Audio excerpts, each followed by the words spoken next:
The topic I chose was gender inequality in the feminist movement. Are women really equal to men? Here's the typical day in the life of a woman.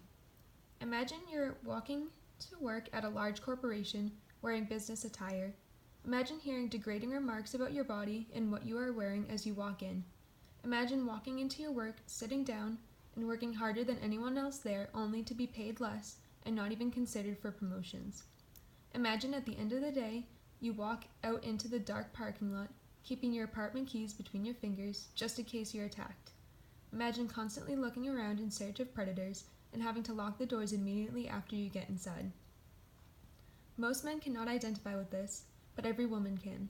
This is a typical life for a woman. Women are not equal, yet many are under the illusion that they are. Women face constant discrimination, misogyny, sexism, and harassment over their bodies, clothing, likes, and many other things.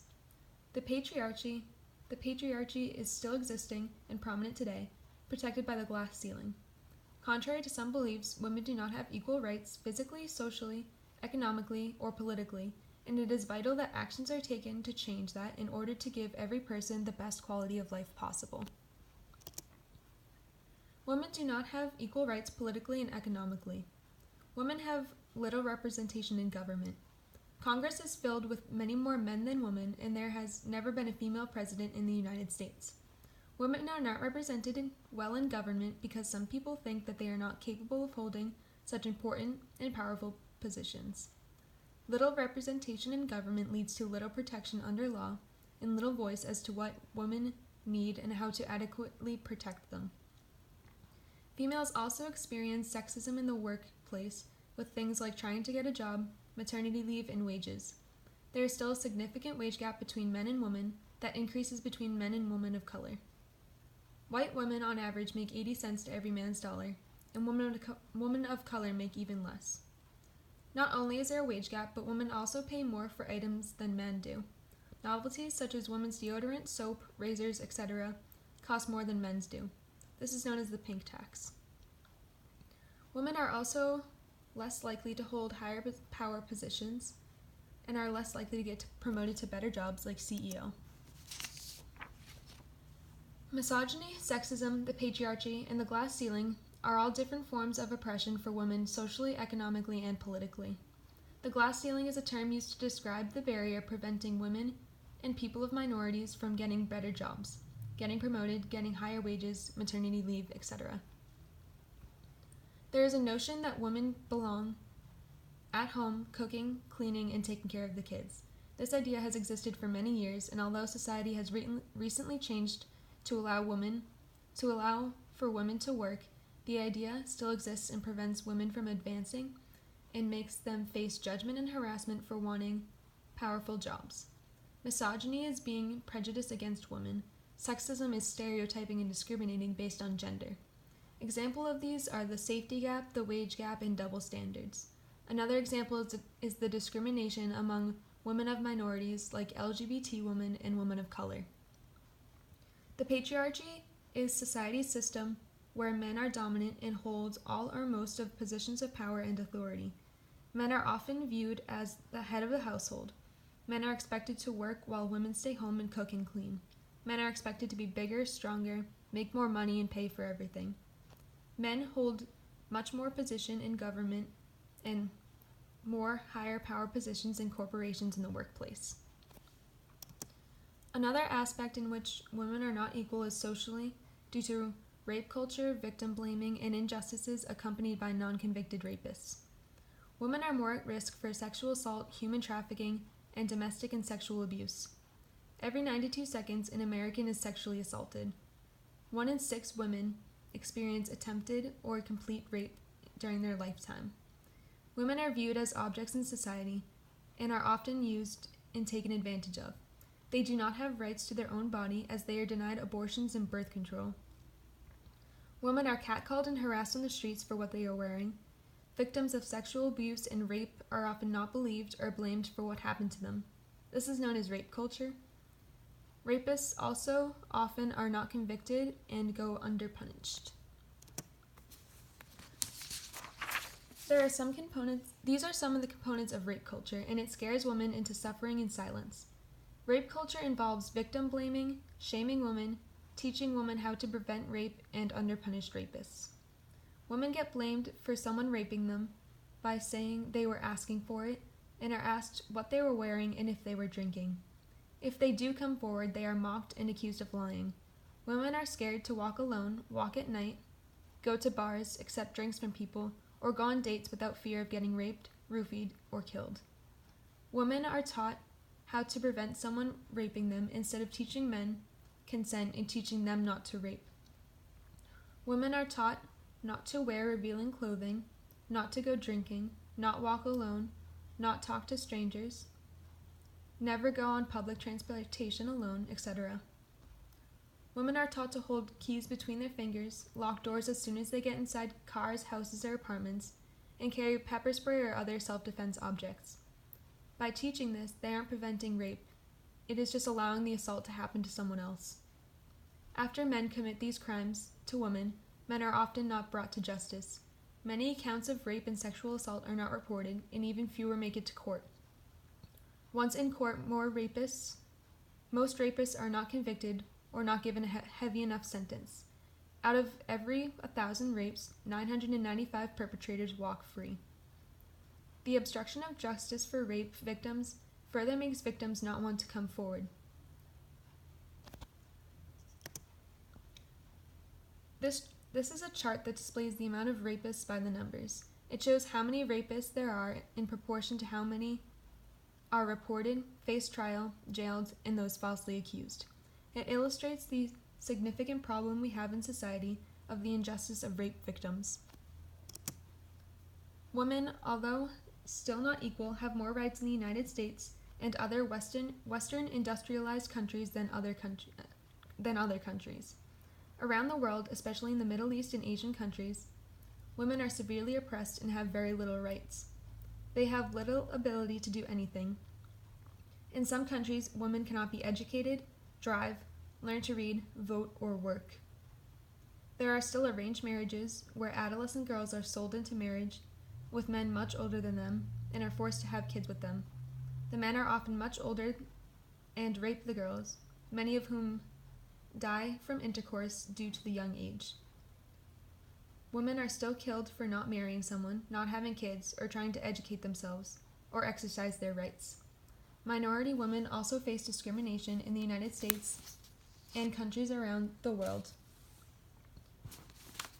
LGBT women, transgendered women, women with hijabs, and women of color are more at risk for hate crimes and discrimination. This chart shows some statistics for violence among women in different countries around the world. These are some more statistics of women and girls in the U.S. around the world who experience physical and sexual abuse. In the United States, up to 70% of women have experienced physical and/or sexual violence from an intimate partner in their lifetime. 87,000 women in 2017 were intentionally killed globally. 50,000 of those were killed by significant others or family members. 71% of trafficking victims are women and girls. Girls are almost 3 of every 4 trafficking victims. 650 million women and girls will be married worldwide before turning 18. More than 200 million women and girls alive today have experienced genital mutilation in about 30 different countries. About 15 million adolescent females worldwide have been forced into sex at some point in their life. Less than 40% of women who experience violence seek help. Less than 10% actually go to the police for it. In the United States, 1 in 4 women 18 and older have been badly abused.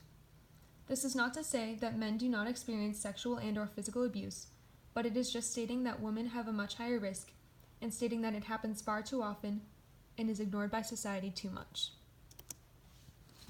Historically, women have been oppressed for centuries. Women were only used for making kids, taking care of kids, cooking, and cleaning. They were mistreated, abused, and killed, which was considered normal behavior. This happened in all societies at some point or another. It happened in the United States, and started changing around the 1960s. However, this all still happens today in many other countries, especially the Eastern countries in Asia, Europe, and Africa.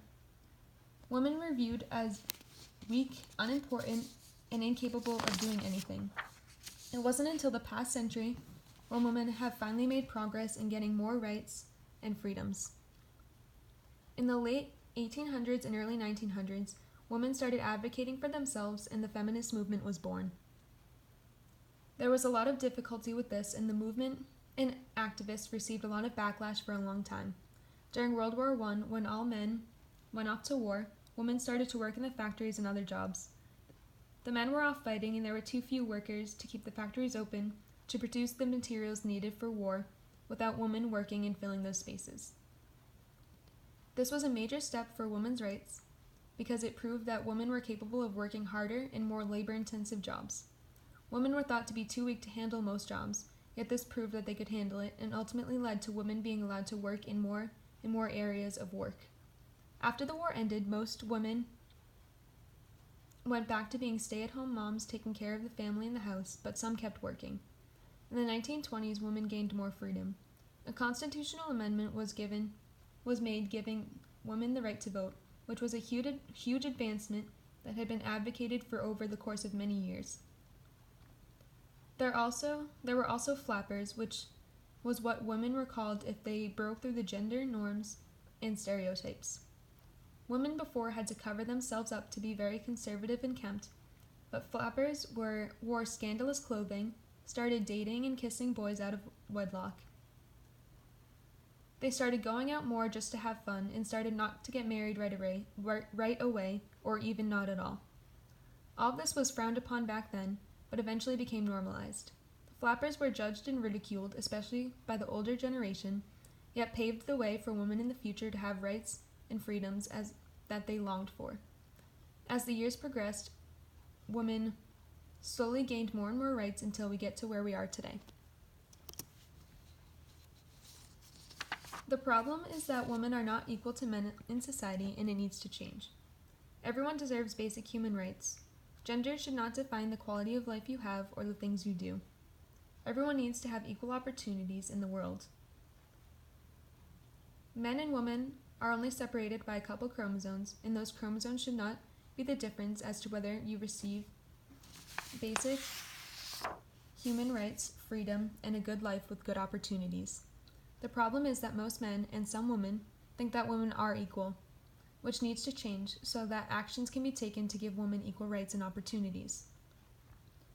There are also people that think of women as objects and that they do not deserve rights, and that mindset needs to be erased. There are many misconceptions of feminism that causes people not to support the movement. Feminism, by definition, is the belief that men and women should have equal rights. The feminist movement's goal is to get all women of all race, sexual orientation, nationality, and religion to have the same rights and opportunities as men do. People think that equal rights exist.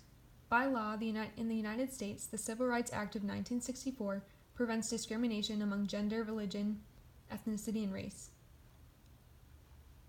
Based on the law, women should be free from discrimination, yet face sexist, misogynistic men that prevent women from being equal to them. The law gets ignored and is not heavily enforced. In other countries around the world, women are not protected by such laws, and they need feminism to help them rise from oppression.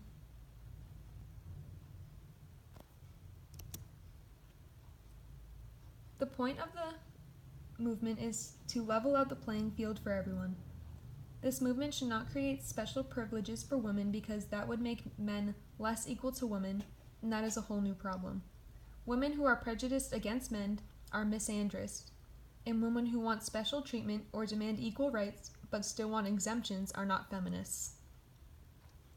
People who only want equal rights for white women are not feminists. Feminism is for equality for everyone, not just a certain group of people. In conclusion, men and women are not equal, and it needs to be changed.